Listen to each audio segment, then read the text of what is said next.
This episode of Tom's Tech Show is about what can we find out from the cast listing for Star Wars Episode 9 on IMDb.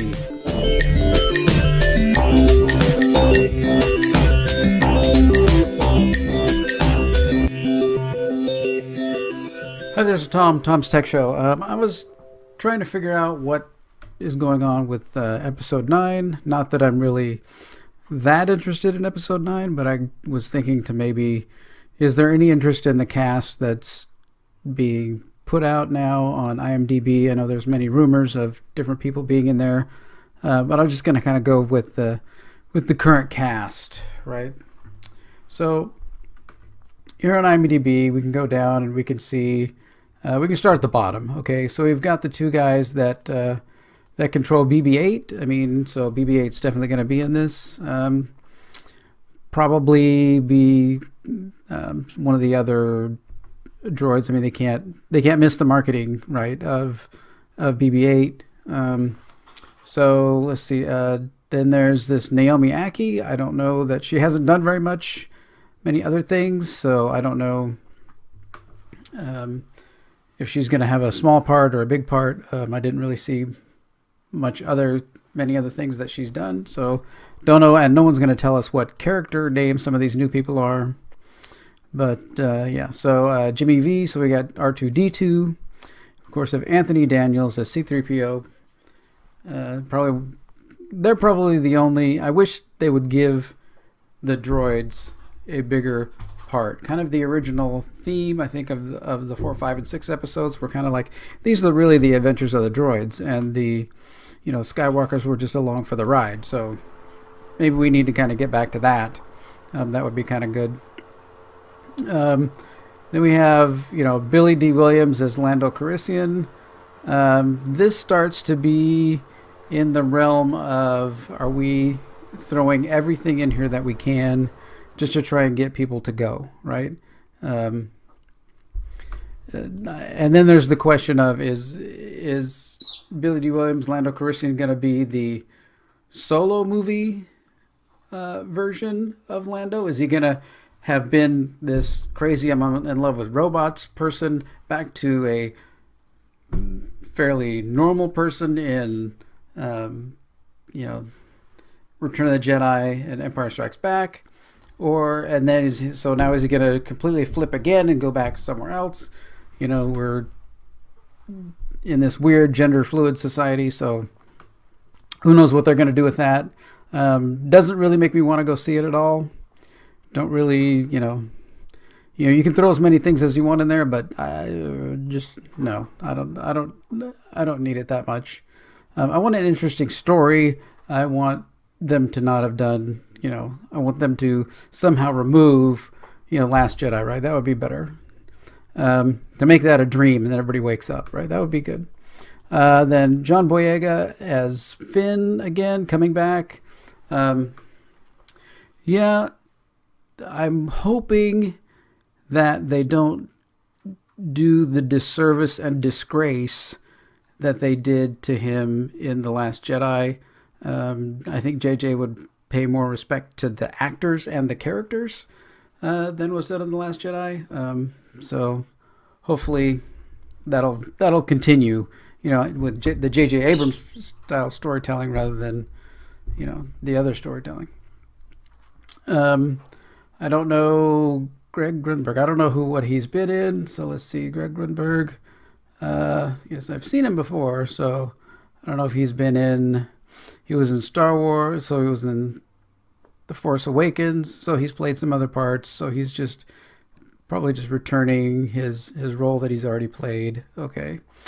Kelly Marie Tran, Rose Tico. I'm interested here in why they would continue with the Rose Tico storyline at all.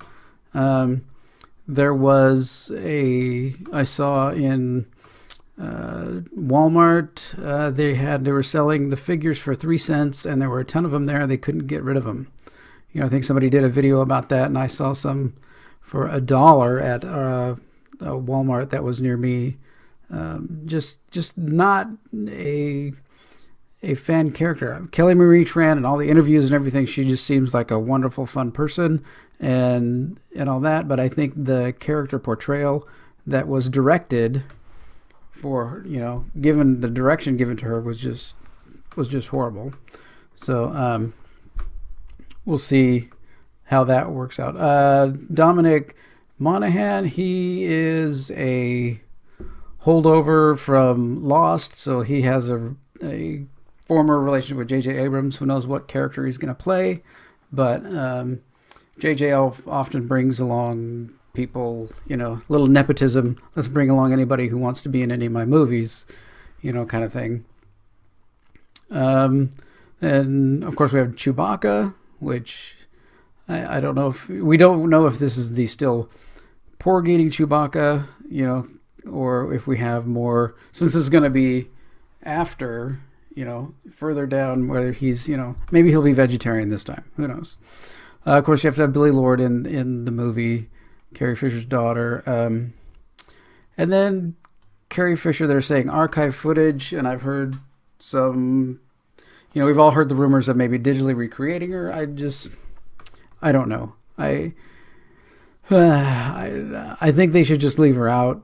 I don't know. The computer stuff they did in Rogue One was a little, with Grand Moff Tarkin, was a little too uncanny valley. Just not.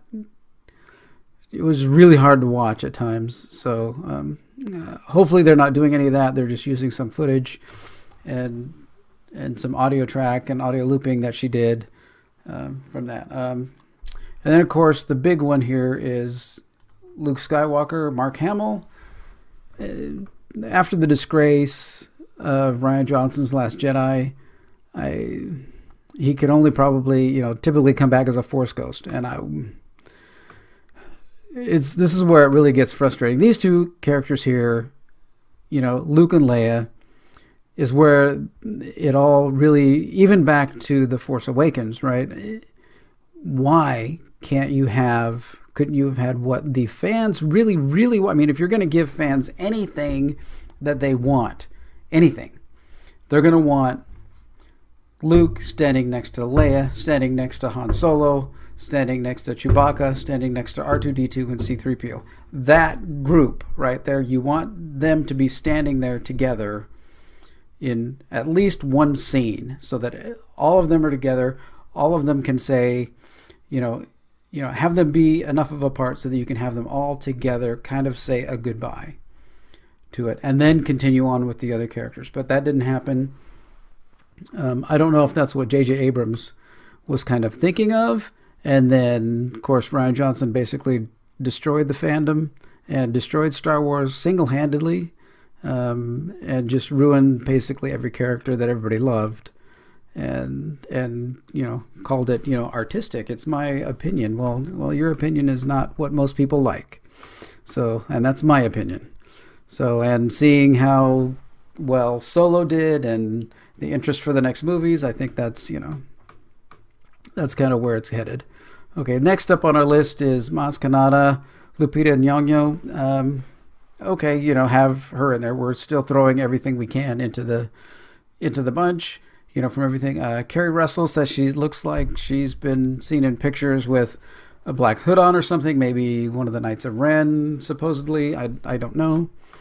Of course, then you have to have Daisy Ridley, who I've seen in several interviews say that this is the last Star Wars movie. She's not doing it anymore.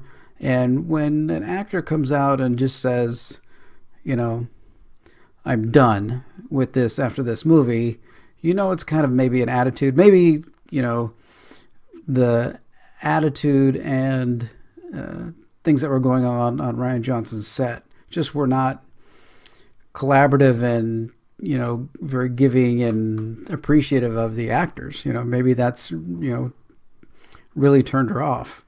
I know, like in Star Trek, Leonard Nimoy, when they did the first Star Trek the Motion Picture, the first one, it was horrible, and that's why in the next one, The Wrath of Khan, he decided to die. He wanted them to kill him in the next movie because he said, the first one was just horrible. All the scripting and all the direction and everything was just bad. It wasn't enjoyable at all. So, well, if you're going to do this again, you're going to kill me off in the next one. And then the next one, he had such a great director, such a great atmosphere and everything. He's like, oh my gosh, I'm doing the wrong thing by dying. So it definitely can be, directors and, atmosphere on the set that can turn you on or off to whether you want to continue with a franchise. So maybe that's why she wants to leave, or maybe she's done with, the fans that are, upset with, Lucasfilm in general and doesn't want to deal with that anymore. Of course, then we have next is Poe Dameron and Oscar Isaac. He's good. I always enjoyed his performances in The Force Awakens, The Last Jedi. The direction of The Last Jedi was just horrible and basically destroyed everything. Now, how do we get General Hux? It seems like, to me, when Admiral Purplehair let half the Resistance die before turning the ship around and, hyperspacing it into the other ships, which, okay, that's out of canon from what I can see, and why weren't we doing that forever? To win everything, just start flying ships into other things, but it would seem that he would have been killed in that. Like, it went right into his ship and the ship blew up. So how is he still alive? Well, once again, I think you need, and his role has been just reduced, in The Last Jedi to a horrible comedy role. And Star Wars had humor, but it was humor in the interaction, not forced comedy bits. And, like they did to John Boyega, that if I were him, I would be wanting really to get out of this. Like, don't even barely write me into this next one, because if you're going to do the same thing to me again, I want out of this place. So, then we have Adam Driver, again, it's Kylo Ren. The rumors of Kylo Ren and Rey getting together, if I see that in any trailer at all, that they're getting them together in any way, I will extremely never see this movie. I won't buy it. I won't go to the $3 theater and see it. If it's free on Netflix that I already pay for, I will not watch. So no, I don't want that at all.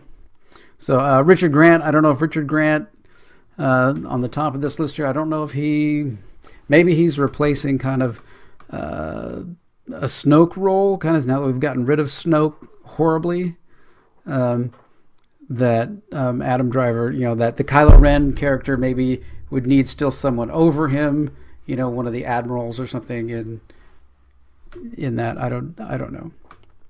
But most of this is, this is the basics. I'm sure as we get closer, we're going to start getting a more expanded cast list, and I'm sure it's going to start including, every character under the sun, just to try and get, if you get enough of people's favorite characters in there, then maybe you'll get interest for people to go see the film, and I'm sure that it will do, I don't know if it'll do the $1 billion.